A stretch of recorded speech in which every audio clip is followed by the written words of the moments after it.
Hello friends, hope आप सारे ही अच्छे होंगे। तो आपने I think 7 day free trial देख लिया होगा एसएससी और नॉन टेक्निकल रेलवेज में, और इसको आपने फॉलो भी कर लिया होगा। अब आपके लिए देखिए अनअकैडमी कॉम्पीट करके एक नया फीचर आया हुआ है, जिसमें आप सारे लर्नर्स यानी एक दूसरे से मिल करके कि किसकी प्रिपरेशन ज़्यादा अच्छी है वो क्विज के थ्रू आप अपने आप को चेक कर सकते हैं। एक जनरल क्विज होगा जिसमें आप दोनों लोगों को टाइम ड्यूरेशन मिलेगा। उस ड्यूरेशन में जो जितना जल्दी आंसर कर देगा वो टॉप में आएगा, और ये 5 क्वेश्चंस का सेट होगा जिसको आप स्टडी टैब पर जा करके देख सकते हैं। बड़ा ही अच्छा फीचर है जिससे आप चेक कर पाएंगे कि पूरे इंडिया में आपका कॉम्पिटिटर कौन है या आपका लेवल क्या है। तो इसको जरूर आप फॉलो अप करें, बहुत ही अच्छा है, इसको देख सकते हैं।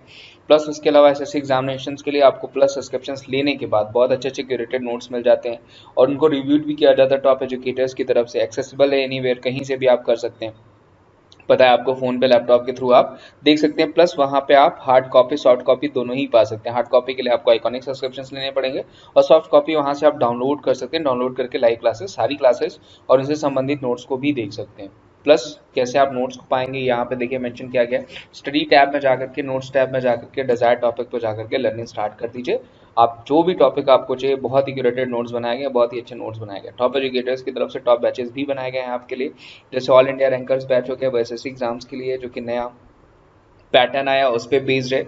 और इंडिया के टॉप वेल नोन एजुकेटर्स हैं जो आपको पढ़ा रहे हैं, बहुत अच्छे अच्छे कोर्सेज इसमें डिफाइन भी करेंगे। और आपको जो भी प्रॉब्लम्स होगी, जो जिस भी सब्जेक्ट में वीक होंगे, वो आपका पक्का वहाँ पे जा करके स्ट्रांग हो जाएगा। सिलेक्शन का संकल्प बैच भी आपका नए पैटर्न पे ही बेस्ड है। लक्ष्य सीएचएसएल बैच हो गया, एम बैच हो गया, complete batch on general studies हो गया। आपको पता है इस वजह से सीजीएल में जो है जीएस को भी इंक्लूड किया गया, इस वजह से बहुत सारे जीएस के भी कोर्सेज आपके लिए चलाए जा रहे हैं। और उसके अलावा अगर कोई भी डाउट है तो डाउट सॉल्यूशन बॉक्स में जा करके आज का डाउट करके आप अपने हैंड रिटन डाउट्स या फिर स्क्रीनशॉट हो गया या फिर प्रिंटेड नोट्स हो गए, उनको भेज करके आप अपने डाउट को सॉल्व करा सकते हैं, और बिल्कुल डिस्कशन डाउट आपको वहाँ पे सॉल्व किया जाता है। प्लस सब्सक्रिप्शन के लिए करना क्या होता है, आपको 24 मंथ, 12 मंथ, 6 मंथ, 3 मंथ, जो भी आपको ठीक लगता है उसको चूज करना होता है। कोड अप्लाई करना होता है आपको Wimleys@14, WIMLESH@14। ये कोड हो जाएगा जिससे आपको 20% तक का ऑफ मिल जाएगा कोड और क्वाइन के थ्रू।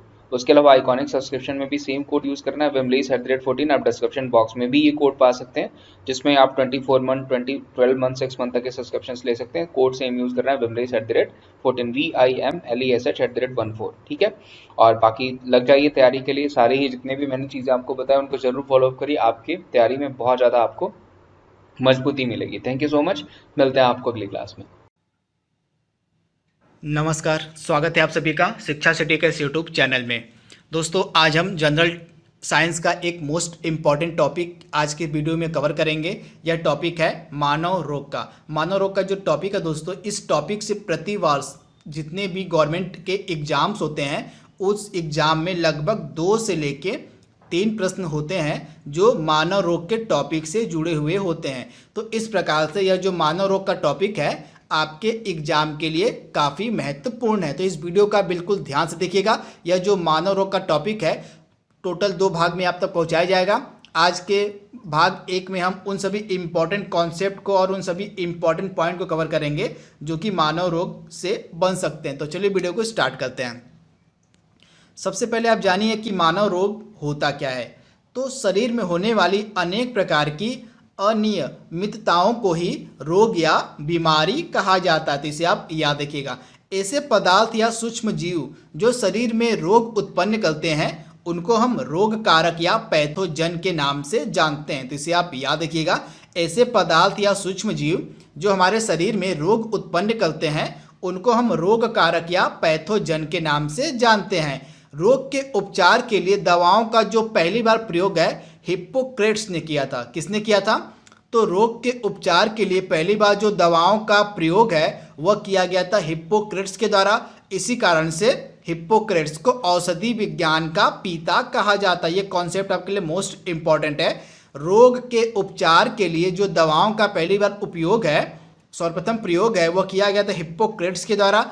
इसी कारण से हिप्पोक्रेट्स को औषधि विज्ञान का पिता कहा जाता है। ये मोस्ट इंपॉर्टेंट पॉइंट है, इसे आप नोट डाउन कर लीजिएगा। इसके बाद एक होता है रोग कीटाणु का सिद्धांत। तो रोग का कीटाणु सिद्धांत क्या होता है? जर्म थ्योरी ऑफ डिजीज इसको इंग्लिश में कहते हैं। रोग अनेक सूक्ष्म जीवों तथा हानिकारक पदार्थों से उत्पन्न होते हैं। आपको पता होगा जितने भी रोग होते हैं वे अनेक प्रकार के सूक्ष्म जीवों और हानिकारक पदार्थों से उत्पन्न होते हैं।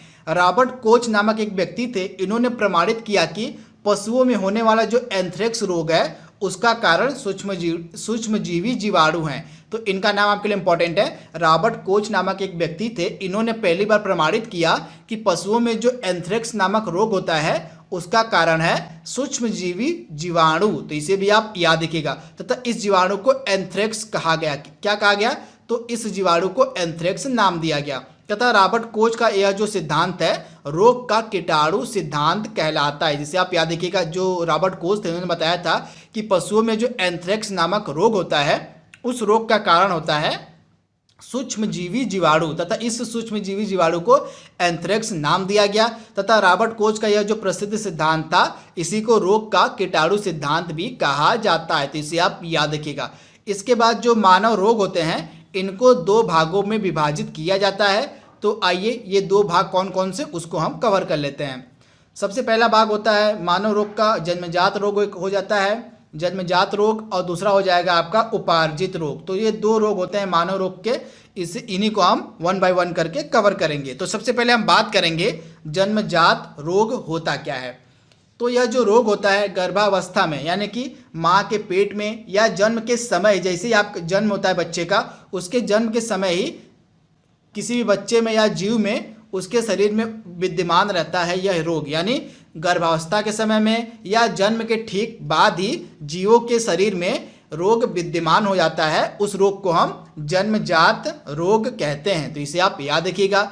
इस रोग के अनेक कारण होते हैं, जैसे गर्भावस्था में चोट या भ्रूण के गुणसूत्रों में असामान्यता। कभी कभी आप देखते हैं किसी जीव का गुणसूत्र एक बढ़ जाता है या एक घट जाता है, तो इसी कारण से किसी जीव के में गुणसूत्रों की संख्या बढ़ने पर या घटने पर उसके शरीर में अनेक प्रकार के विकार उत्पन्न हो जाते हैं। तो यह किसका कारण होता है? इसको हम जन्मजात रोग कहते हैं। तो इसे आप याद रखिएगा।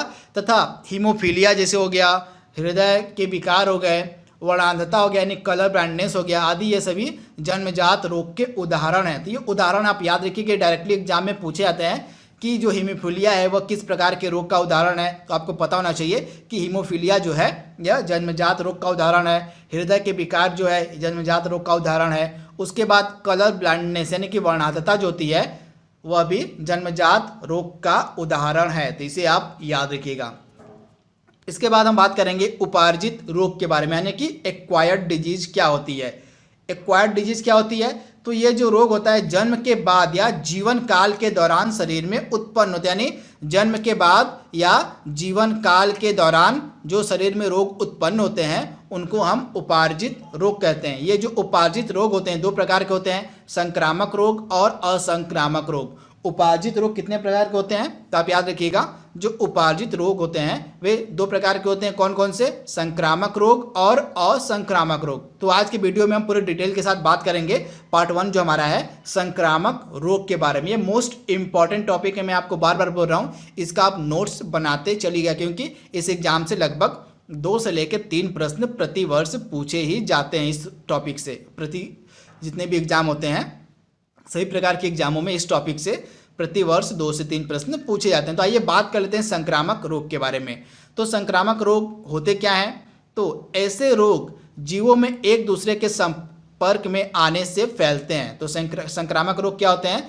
ऐसे रोग जो जीवों में एक दूसरे के संपर्क में आने से फैलते हैं, उन रोग को हम संक्रामक रोग कहते हैं। ये रोग हानिकारक सूक्ष्म जीवों जैसे जीवाणु, विषाणु, प्रोटोजोआ, कवक आदि से फैलते हैं। तो जो संक्रामक रोग होते हैं ये जीवों में एक दूसरे के संपर्क में आने से फैलते हैं। इस रोग के बहुत सारे कारण हैं, जैसे सूक्ष्मजीव जो होते हैं, जीवाणु हो गए, विषाणु हो गए, प्रोटोजोआ हो गए, कवक हो गए, ये सभी संक्रामक रोग के कारण होते हैं। तो इसे आप याद रखिएगा। तो जीवाणु के कारण जो संक्रामक रोग फैलता है, जीवाणु से होने वाले कौन कौन से संक्रामक रोग है ये आपको पता होना चाहिए। यहाँ से भी डायरेक्टली एग्जाम में प्रश्न पूछे जाते हैं। तो जीवाणु से कौन कौन से संक्रामक रोग फैलते हैं यानी कि जीवाणु को हम इंग्लिश में कहते हैं बैक्टीरिया। तो बैक्टीरिया से कौन कौन से रोग फैलते हैं? टिटनेस हो गया, सिफिलिस हो गया, हैजा हो गया, डिप्थीरिया हो गया, काली खांसी, प्लेग, निमोनिया, कालरा, गोनोरिया, क्षय रोग को हम टीबी कहते हैं, टाइफाइड और कोड यानी लेप्रोसी, ये सभी जो रोग हैं ये बैक्टीरिया यानी कि जीवाणु से फैलते हैं। तो इसे आप याद रखिएगा। उसके बाद विषाणु जनित रोग कौन कौन से होते हैं? वायरस से कौन कौन से रोग फैलते हैं? तो रेबीज, कुत्ते के काटने से जो रोग होता है उसको हम रेबीज कहते हैं। रेबीज का अन्य नाम है हाइड्रोफोबिया, ऐसे भी आप याद रखिएगा। उसके बाद दाद हो गया, चेचक हो गया, छोटी माता, ट्रेकोमा, खसरा, polio, hepatitis, AIDS, Ebola, encephalitis, chikungunya, dengue, rubella और गलसुआ, ये सभी इंपॉर्टेंट रोग हैं जो विषाणु यानी कि वायरस से फैलते हैं। इन्हें भी आप जरूर अपने दिमाग में रखिएगा। इसके बाद प्रोटोजोआ से कौन कौन से रोग फैलते हैं?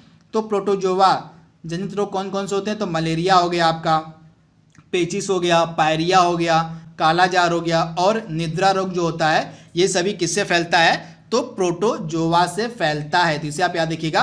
प्रोटोजोआ से मलेरिया फैलता है, पेचिस फैलता है, पायरिया फैलता है, काला जार फैलता है और निद्रा फैलता है। वहीं अगर हम वार्म जनित यानी कृमि जनित रोग की अगर हम बात करें तो फाइलेरिया हो गया, टीनिएसिस हो गया और एस्केरिएसिस हो गया, ये सभी जो रोग हैं ये कृमि जनित रोग होते हैं। दोस्तों ये मोस्ट इम्पॉर्टेंट टॉपिक है। जीवाणु से कौन कौन से रोग फैलते हैं ये लगातार एग्जाम में पूछा जाता है। अगर आप एग्जाम दिए होंगे गवर्नमेंट एग्जाम तो आपको पता होगा कि इस प्रकार के प्रश्न लगातार एग्जाम में पूछे जाते हैं कि कौन कौन से रोग होते हैं जो जीवाणु से फैलते हैं या कौन कौन से रोग होते हैं या विषाणु से फैलते हैं या किस प्रकार के रोग प्रोटोजोआ से फैलते हैं। तो इससे आप जरूर दिमाग में रखिएगा, यहाँ से लगातार एग्जाम में प्रश्न पूछे जाते हैं।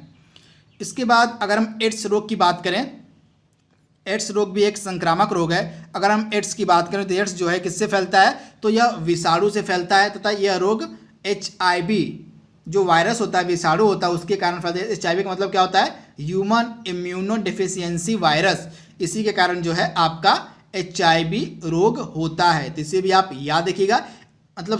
एड्स का कारण क्या होता है? एड्स के कारण होता है HIV वायरस यानी कि ह्यूमन इम्यूनो डिफिशियंसी वायरस के कारण ही एड्स रोग होता है। इसे आप याद रखिएगा। एड्स का पूरा नाम क्या होता है? Acquired immuno deficiency syndrome. इसके बाद इस रोग में, एड्स रोग में रोगी की प्रतिरोधक क्षमता धीरे धीरे कम होने लगती है तथा HIV की जांच के लिए एलिसा टेस्ट किया जाता है। इसे आप याद रखिएगा। HIV की जांच के लिए एलिसा टेस्ट किया जाता है। उसके बाद मलेरिया रोग की अगर हम बात करें तो यह जो मलेरिया रोग है यह प्रोटोजोआ के कारण फैलता है। मैंने आपको बताया था यह जो मलेरिया रोग है यह प्रोटोजोआ के कारण फैलता है तथा यह रोग प्लाज्मोडियम नामक प्रोटोजोआ है। क्या है? इस रोग का कारण क्या होता है मलेरिया का? तो इस रोग का कारण होता है प्लाज्मोडियम नामक प्रोटोजोआ। ये आप याद रखिएगा। प्लाज्मोडियम नामक प्रोटोजोआ के कारण ही मलेरिया रोग फैलता है तथा इस प्लाज्मोडियम नामक प्रोटोजोआ का वाहक कौन माना जाता है? तो मादा एनाफिलीज मच्छर। ये भी इंपॉर्टेंट है। मादा एनाफिलीज मच्छर के कारण ही जो है मलेरिया रोग फैलता है तथा यह जो जानकारी है सर डोनाल्ड रॉस ने दी थी। क्या दी थी? कि जो सर रोलांड रास थे, इन्होंने ये जानकारी दी थी कि मलेरिया रोग का कारण क्या होता है? प्लाज्मोडियम नामक प्रोटोजोआ तथा इसका वाहक होता है मादा एनाफिलीज मच्छर तथा इसी जानकारी के कारण सर रोलांड रास को ही 1902 में चिकित्सा में नोबेल पुरस्कार दिया गया था। तो इसे भी आप याद रखिएगा। इनको सर रोलांड रास को 1902 में चिकित्सा में नोबेल पुरस्कार दिया गया था। क्यों दिया गया था? तो इन्होंने बताया था कि मलेरिया का कारण होता है प्लाज्मोडियम नामक प्रोटोजोआ तथा इस प्रोटोजोआ का वाहक होता है मादा एनाफिलीज मच्छर। तो ये मोस्ट इंपॉर्टेंट है। उसके बाद मलेरिया में जो ये प्रोटोजोआ होते हैं मानव शरीर में लीवर और प्लीहा को प्रभावित करते हैं। जब मलेरिया नामक रोग हो जाता है तो मलेरिया रोग के जो वाहक होते हैं प्रोटोजोआ, ये जो प्रोटोजोआ होते हैं ये मानव शरीर में लीवर को और प्लीहा को प्रभावित करते हैं तथा इस रोग में जो रेड ब्लड सेल्स होती हैं यानी हमारी जो लाल रक्त कणिकाएं होती हैं वे तेजी से नष्ट होने लगती है मलेरिया नामक रोग में। इसे आप याद रखिएगा। वहीं अगर हम डेंगू की बात करें तो डेंगू भी एक विषाणु वाला रोग है। यह भी वायरस के कारण फैलता है डेंगू तथा इस डेंगू नामक वायरस यह डेंगू जो है डेंगू नामक वायरस से फैलने वाली बीमारी है तथा इसका वाहक मादा एडिज इजिप्टी मच्छर होता है। क्या होता है? डेंगू का वाहक कौन होता है? तो मादा एडिज इजिप्टी मच्छर होता है। इसके बाद इस रोग में, डेंगू रोग में जो है रोगी के शरीर में प्लेटलेट्स की कमी होने लगती है। प्लेटलेट्स की जो कमी होती है वह डेंगू नामक बीमारी में होने लगती है, तो इसे भी आप याद रखिएगा। वहीं अगर हम येलो फीवर यानी पीत ज्वर की बात करें तो यह भी एक वायरस जनित बीमारी है तथा इसका भी वाहक एडिज इजिप्टी मच्छर होता है। तो पीत ज्वर जो होता है, जो येलो फीवर होता है, यह भी वायरस वाली बीमारी होती है तथा इसका भी वाहक एडिज इजिप्टी मच्छर होता है, तो इसे आप याद रखिएगा। इसके बाद जापानी इंसेफ्लाइटिस के बारे में अगर हम बात करें तो यह जो जापानी इंसेफ्लाइटिस है यह भी एक विषाणु वाला रोग है। क्या है? तो यह भी एक वायरस से फैलता है तथा इस रोग का सर्वप्रथम उद्गम जापान में हुआ था। कहाँ हुआ था? जापानी इंसेफ्लाइटिस रोग का जो उद्गम है यह पहली बार जापान में हुआ था। इसी कारण से इस रोग को हम जापानी इंसेफ्लाइटिस कहते हैं। यह जो रोग है क्यूलेक्स प्रजाति के मच्छरों द्वारा फैलता है। किसके कारण? तो क्यूलेक्स प्रजाति के जो मच्छर होते हैं उन्हीं के कारण जापानी इंसेफ्लाइटिस नामक रोग फैलता है। यह रोग जो है सुअरों के माध्यम से भी फैलता है, इसे भी आप याद रखिएगा। जो जापानी इंसेफ्लाइटिस नामक रोग है यह रोग सुअरों के माध्यम से भी फैलता है। इसके बाद धान के खेत जो होते हैं क्यूलेक्स मच्छरों के पनपने के उपयुक्त स्थान माने जाते हैं, जिसे भी आप याद रखिएगा। क्यूलेक्स नामक मच्छर जो होते हैं उनके पनपने के उपयुक्त स्थानों में से एक है धान का खेत, तो इसे आप याद रखिएगा। इसके बाद स्वाइन फ्लू की अगर हम बात करें तो यह भी वायरस से फैलता है, यानी कि विषाणु जनित रोग है तथा इस रोग को फैलने वाला वायरस है इन्फ्लुएंजा H1N1। आप इसे याद रखिएगा। इन्फ्लुएंजा H1N1 जो होता है इसके कारण स्वाइन फ्लू नामक बीमारी होती है तथा इसके इलाज के लिए ओसेल्टामिविर नामक औषधि दी जाती है, जिसे आप याद रखिएगा। स्वाइन फ्लू के इलाज के लिए ओसेल्टामिविर नामक औषधि का प्रयोग किया जाता है। तो दोस्तों यहाँ पे हमने जितने भी संक्रामक रोग थे उनको हमने कवर कर लिया है तथा कल के टॉपिक में, कल जो हमारा सेकेंड पार्ट होगा उसमें हम कवर करेंगे असंक्रामक रोगों को। तो वीडियो को बिल्कुल ध्यान से आप देखिएगा, यह वीडियो आपके एग्जाम के लिए मोस्ट इंपॉर्टेंट है। तो आज के लिए बस इतना ही। Thank you, thanks for watching, thank you.